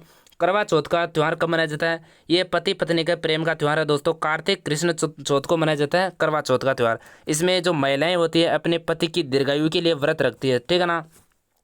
शिवरात्रि कब मनाई जाती है? तो शिवरात्रि मनाई जाती है फाल्गुन कृष्ण तेरस को, ठीक है ना। फाल्गुन कृष्ण तेरस को शिवरात्रि मनाई जाती है। इस दिन शिव जी और पार्वती का विवाह हुआ था।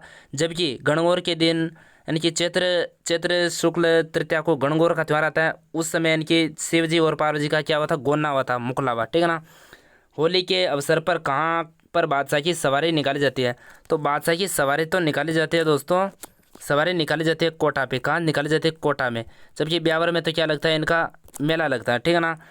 गणगौर कब मनाई जाती है? तो चैत्र शुक्ल तृतीया को मनाई जाती है गणगौर। और राजस्थान में गणगौर सर्वाधिक उदयपुर व जयपुर की प्रसिद्ध हो जाएगी। अक्षय तृतीया कब मनाई जाती है? तो अक्षय तृतीया का त्यौहार आता है दोस्तों वैशाख शुक्ल तृतीया को, जिसे क्या कहते हैं? आका तीज भी कहते हैं, ठीक है ना। यह अबूझ स्वभाव होता है और राजस्थान में सर्वाधिक इस दिन क्या होते हैं? बाल विवाह होते हैं। महावीर जयंती कब मनाई जाती है? तो ये मनाई जाती है चैत्र शुक्ल तृतीय तेरस को, ठीक है ना। महावीर यानी कि जैन धर्म के 24वें तीर्थंकर महावीर स्वामी, तो इनकी जयंती कब आती है? चैत्र शुक्ल तेरस के दिन, ठीक है ना। आगे देखिएगा दोस्तों ख्वाजा मोइनुद्दीन चिश्ती की दरगाह में उर्स कब लगता है? तो ख्वाजा मोइनुद्दीन चिश्ती है दोस्तों, इनका उर्स लगता है पहले रजब से छठी रजब तक, पहले रजब से छठी रजब तक लगता है। कहाँ लगता है? तो अजमेर में लगता है। तो आपको लग रहा होगा दोस्तों ये रजब वगैरह ये क्या है? तो अपने हिंदू धर्म में जिस प्रकार से जो त्यौहार होते हैं ना, ये महीनों के नाम होते हैं 12 महीने, चैत्र वैशाख ज्येष्ठ आषाढ़ श्रावण भाद्रपद आश्विन कार्तिक मार्च पौष फाल्गुन, तो उसी प्रकार मुस्लिमों भी जो मुस्लिम धर्म है दोस्तों, तो उनमें भी 12 महीने हैं। 12 महीने कौन कौन से हैं? तो मुहर्रम सफर रबी उल अव्वल रबी उल सानी जमादी उल अव्वल जमादी उल सानी रजब सावन रमजान शव्वाल जिलकात जिलहिद। तो ये रजब यानी कि 1 रजब से 6 रजब तक लगता है, उर्स लगता है, ठीक है ना। आगे देखिएगा ईद उल फितर कब मनाते हैं? तो ये भी मुस्लिम त्यौहार है। तो रमजान मास की समाप्ति के बाद सव्वाल मास की पहली तारीख को मनाया जाता है ईद उल फितर, ठीक है ना। राजस्थानी भाषा का उद्गम किससे माना जाता है? यानी कि राजस्थानी भाषा का उद्गम माना जाता है गुर्जरी अपभ्रंश से, ठीक है ना। राजस्थानी भाषा के लिए राजस्थानी शब्द सबसे पहले किसने प्रयुक्त किया था? तो ये किया था जॉर्ज अब्राहम ग्रियर्सन ने। कब किया था? तो ये किया था 1912 के आसपास, ठीक है ना। 1912 में जॉर्ज अब्राहम ग्रियर्सन ने। आगे देखिएगा दोस्तों देवड़ा वाटी बोली राजस्थान के किस क्षेत्र में बोली जाती है? तो ये बोली जाती है सिरोही क्षेत्र में। सिरोही में देवड़ा चौहान थे दोस्तों, ठीक है ना, वहाँ बोली जाती है। राजस्थान में सर्वाधिक कौन सी बोली बोली जाती है? तो राजस्थान में सर्वाधिक क्षेत्रफल में बोली जाती है मारवाड़ी बोली। क्षेत्रफल में तो कौन सी बोली जाती है? सर्वाधिक क्षेत्रफल में मारवाड़ी, ठीक है ना। और सर्वाधिक जनसंख्या के द्वारा बोली जाती है ढूंढाड़ी, जो जयपुर के आसपास, ठीक है ना। और तोरावाटी बोली किस क्षेत्र में बोली जाती है? शेखावाटी क्षेत्र में। तंवर वंश का राज था इसलिए तोरावाटी तंवर हो गया है, ठीक है ना, तोरावाटी। खेराड़ी बोली किस क्षेत्र में बोली जाती है? तो ये बोली जाती है दोस्तों भीलवाड़ा के यानी कि शाहपुरा से मालपुरा टोंक के मध्य, ठीक है ना। मालपुरा टोंक के मध्य कौन सी बोली बोली जाती है? खेराड़ी बोली, ठीक है ना। सूर्यमल मिश्रण की रचनाएं किस बोली में? तो सूर्यमल मिश्रण की रचनाएं हो जाएगी दोस्तों हाडोती बोली में। जो हाडोती बोली कोटा बूंदी बारा झालावाड़ में बोली जाती है सूर्यमल मिश्रण की रचनाएं, ठीक है ना। हिंदी एवं राजस्थानी की बोली के बीच बोली कौन सी है? तो यानी कि मेवाती बोली है, जो दोस्तों हिंदी व राजस्थानी के मध्य सेतु का काम करती है, समन्वय स्थापित करती है। दक्षिणी राजस्थानी बोली किसे कहते हैं, यानी कि ये वेरी वेरी इंपॉर्टेंट प्रश्न है दोस्तों, कई बार परीक्षाओं में पूछा हुआ प्रश्न है ये। यानी कि दक्षिणी राजस्थानी किस बोली को कहते हैं, तो ये कहते हैं दोस्तों निमाड़ी बोली को। किसे कहते हैं, निमाड़ी बोली को, जो ये भीली बोली भी है। राजस्थानी भाषा का पहला उपन्यास कनक सुंदर है का लेखक कौन था, तो कनक सुंदर का लेखक था शिवचंद्र भरतिया। कौन हो जाएगा, शिवचंद्र भरतिया। आगे देखिएगा, पृथ्वीराज रासो का लेखक, पृथ्वीराज रासो का लेखक कौन हो जाएगा, कवि चंद्र बरदाई पृथ्वीराज रासो के लेखक है। जबकि पृथ्वीराज विजय के लेखक कौन है, तो जयानक हो जाएंगे पृथ्वीराज विजय के लेखक, ठीक है ना। किस कवि की मूर्ति अचलगढ़ दुर्ग में स्थित है, तो कवि दुर्सा आडा की मूर्ति कहाँ स्थित है दोस्तों, अचलगढ़ दुर्ग में। अचलगढ़ दुर्ग का निर्माण तो यानी कि गौड़ परमाणु के द्वारा करवाया गया था, जबकि अचलगढ़ का जो आधुनिक निर्माण करवाया था महाराणा कुंभा के द्वारा करवाया गया था 1452 में। कब करवाया था, 1452 में अचलगढ़ दुर्ग का निर्माण करवाया था, ठीक है ना। और यहाँ अचलगढ़ में यानी कि शिव जी के यानी कि जो मूर्ति लगी हुई है वहाँ पर शिव जी के पैर की अंगूठी की पूजा की जाती है, ठीक है ना। आगे देखिएगा दोस्तों, हमें रासो के लेखक कौन है, तो हमें रासो के लेखक हो जाएगी जोधराज, ठीक है ना। जोधराज हमें रासो के लेखक है। सूरज प्रकाश कहाँ का इतिहास बताता है, तो सूरज प्रकाश की रचना की थी दोस्तों कर्णिदान ने। ये कहाँ का इतिहास बताता है, तो जोधपुर का इतिहास बताता है, जोधपुर का राठौड़ वंश का। मारवाड़ परगनारी विगत व नैणसी ख्यात के लेखक मोहम्मद नैणसी को क्या कहा जाता है, तो राजस्थान का इसे क्या कहते हैं दोस्तों, अबुल फजल कहते हैं, ठीक है ना। राजस्थान का अबुल फजल किसे कहते हैं, तो मोहम्मद नैणसी को कहते हैं। राजस्थान का यानी कि राजस्थान का कबीर किसे कहते हैं, तो संत पेपा को कहते हैं, सॉरी दादू दयाल को कहते हैं राजस्थान का कबीर। आगे दीजिएगा, पद्मावत के लेखक कौन है, तो पद्मावत यानी कि ग्रंथ है जिसके लेखक कौन है, मलिक मोहम्मद जायसी। ये पद्मावत ग्रंथ लगभग यानी कि 1540 के आसपास लिखा गया दोस्तों, ठीक है ना। 1540 में कौन सा ग्रंथ लिखा गया, पद्मावत ग्रंथ, ठीक है ना। ब्रज निधि के नाम से काव्य रचना कौन करते थे, यानी कि ब्रज निधि के नाम से काव्य रचना करते थे प्रताप सिंह। और इनके राज्य में इनकी 22 गंधर्वी यानी कि 22 कवि रहा करते थे सवाई प्रताप सिंह के समय। और सवाई प्रताप सिंह ने 1799 में हवा महल का निर्माण करवाया था, जो 5 मंजिला शरद रतन विचित्र प्रकाश हवा, ठीक है ना। और बात करें यानी कि आगे वंश भास्कर की रचयिता कौन है, तो इसके वजह ये दोस्तों सूर्यमल मिश्रण, जो कहाँ के निवासी थे, ये बूंदी के निवासी थे। हरना गांव हिंडोली तहसील में इनका जन्म हुआ था दोस्तों। और जो वंश भास्कर है इसको यानी कि इनके पुत्र मुरारी दान ने पूरा किया था दोस्तों, ठीक है ना। आगे देखिएगा, और ये राम सिंह के काल में रहा करते, राम सिंह के दरबार में रहते थे बूंदी में। ब्रह्मगुप्त का संबंध कहाँ से, तो ब्रह्मगुप्त का संबंध है बीनमाल जादौर से, ठीक है ना। आगे देखिएगा दोस्तों, महाकवि माघ की जन्मभूमि कहाँ स्थित है दोस्तों, तो ये बताइए बीनमाल जादौर में। तेज कवि का संबंध किससे, तो जैसलमेर से तेज कवि का संबंध, ठीक है ना। तेज कवि का संबंध कहाँ से हो जाएगा, जैसलमेर से, ठीक है ना। पाथल तथा पीथल किसकी काव्य रचना है, पाथल कन्हैयालाल सेठे की रचना है। पाथल तो किसको बताया गया है इसमें, पृथ्वीराज राठौड़ को। पृथ्वीराज राठौड़ को क्या कहा गया है, पीथल तो कहा गया पृथ्वीराज राठौड़ को। और पाथल किसे कहा गया, महाराणा प्रताप को। महाराणा प्रताप को क्या कहा, महाराणा प्रताप को तो कहा गया इसमें पाथल, और पीतल पृथ्वीराज राठौड़ को। जोधपुर के चौपासनी में राजस्थान शोध संस्थान की स्थापना किसने की थी, तो डॉक्टर नारायण सिंह भाटी ने चौपासनी में राजस्थान शोध संस्थान की स्थापना की। आगे देखिएगा, चैत मानखो तथा बरखा बिंदनी के रचयिता कौन है, तो ये रेवत दान चारण हो जाएंगे, ठीक है ना। आगे देखिएगा दोस्तों, पग फेरो तथा सोजती गेट काव्य रचनाएं किसने लिखी, तो ये लिखी थी मणि मधुकर ने, ठीक है ना। आभे पटकी दोरा दोरी एक बीननी दो बीन नामक काव्य ग्रंथ किसने लिखा है, तो ये लिखा श्रीलाल नतमल जोशी ने। मारो बदलो तीड़ो राव बातारी फुलवारी आदि ग्रंथ किसने लिखे, तो ये लिखे विजयदान देता ने। किसने लिखे दोस्तों, विजयदान देता को बिज्जी भी कहते हैं, ठीक है ना। डॉक्टर गौरी शंकर हीराचंद ओझा का संबंध किस जिले से, तो ये हो जाएगा दोस्तों सिरोही जिले से, ठीक है ना। भारतीय पत्रकारिता के पितामह किसको कहा जाता है, भारतीय पत्रकारिता का पितामह कहा जाता है दोस्तों पंडित जाबरमल शर्मा को, ठीक है ना।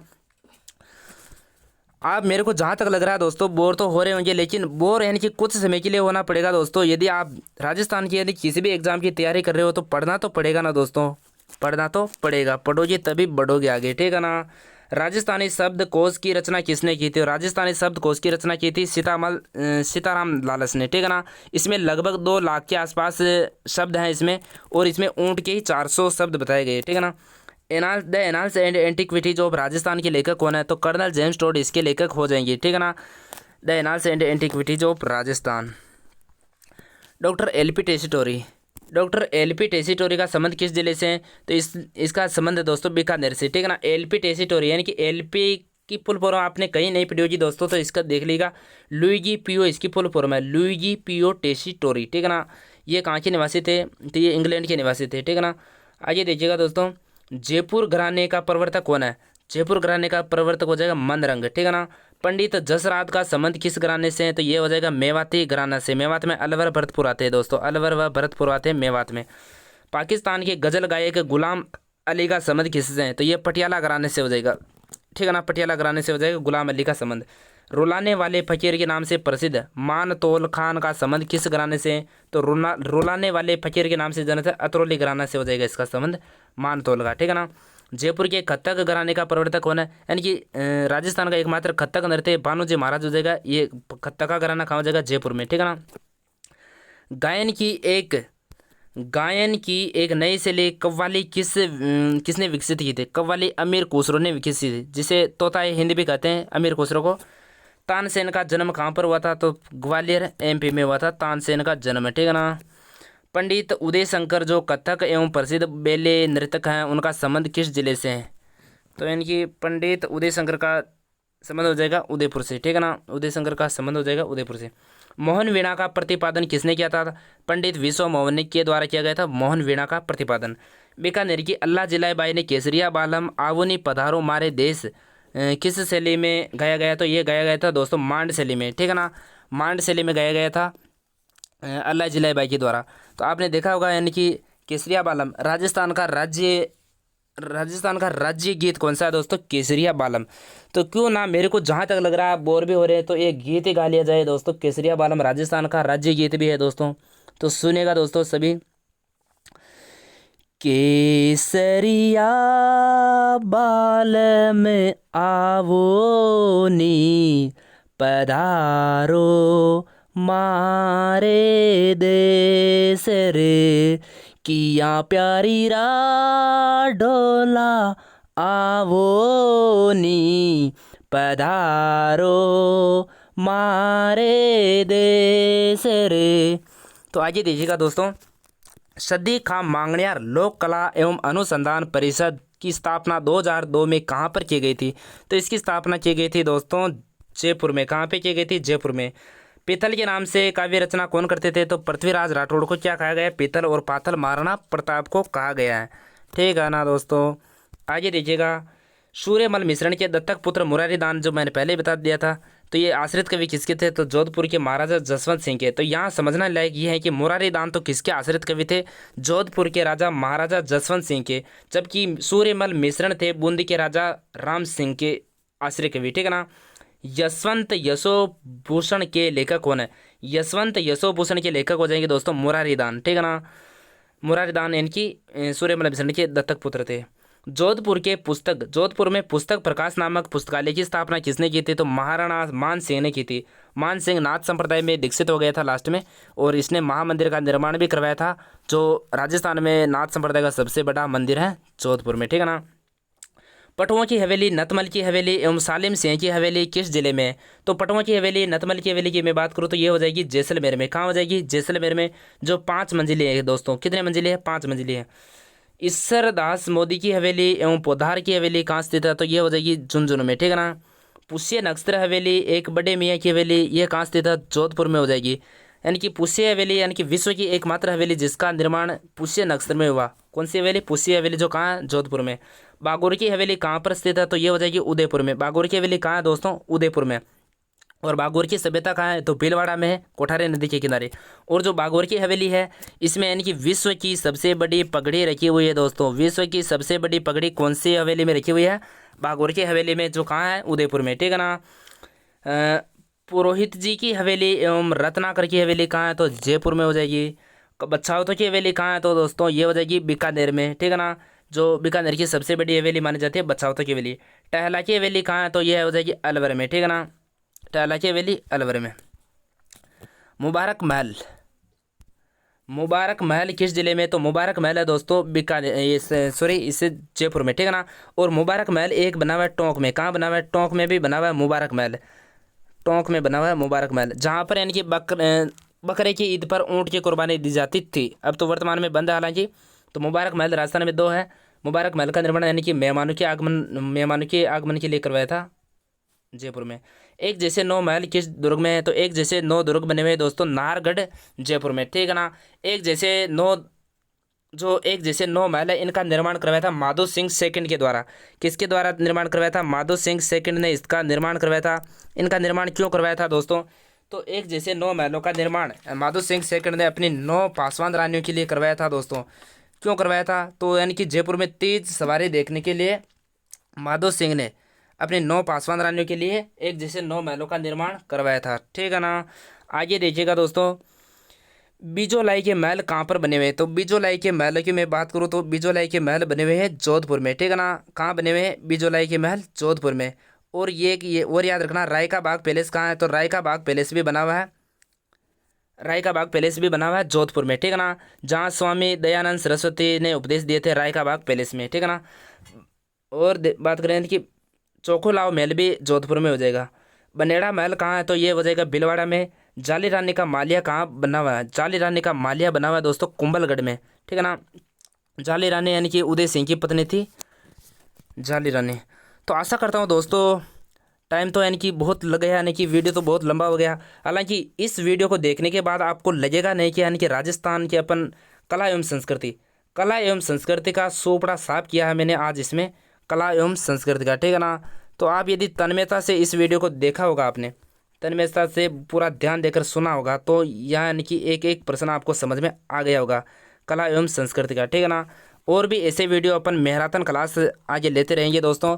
तो प्लीज़ वीडियो को अपने दोस्तों के साथ शेयर करें और चैनल में यानी कि नए हो तो चैनल को भी सब्सक्राइब करें। मिलते हैं अगले वीडियो में। जय हिंद जय भारत, ठीक है ना दोस्तों।